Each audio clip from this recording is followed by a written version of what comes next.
కామారెడ్డి జిల్లా ఎల్లారెడ్డి నియోజకవర్గం గంధారి మండలంలోని సర్వాపూర్ గ్రామంలోని బోయిన వెంకట్ 41 సంవత్సరాలు కాంగ్రెస్ గ్రామ అధ్యక్షుడిగా ఉన్నారు.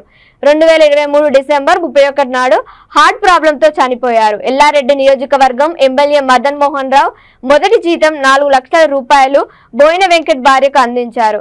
వితంతు పెన్షన్, ఉద్యోగం, ఇందిరమ్మ ఇల్లు, ఇంటికి సంబంధించిన ఇసుక మెటీరియల్స్ ప్రభుత్వం నుండి అందజేస్తానని తెలియజేశారు.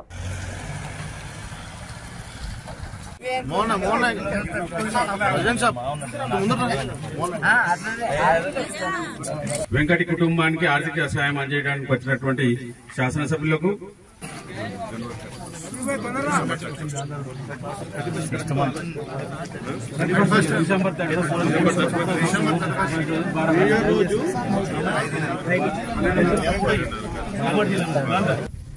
మరి ప్రత్యేకంగా ఈరోజు ఈ కార్యక్రమానికి ఈ గ్రామంలో సర్వాపూర్లో మన మనోహరరావు గారు ఆ రోజు మరి వీళ్ళందరూ కలిసి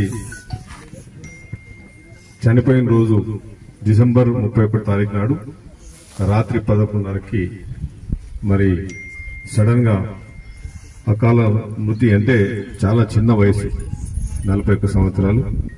మరి వారికి శ్రీమతి ఉన్నారు, మరి భార్య, మరి పాప ఉన్నది.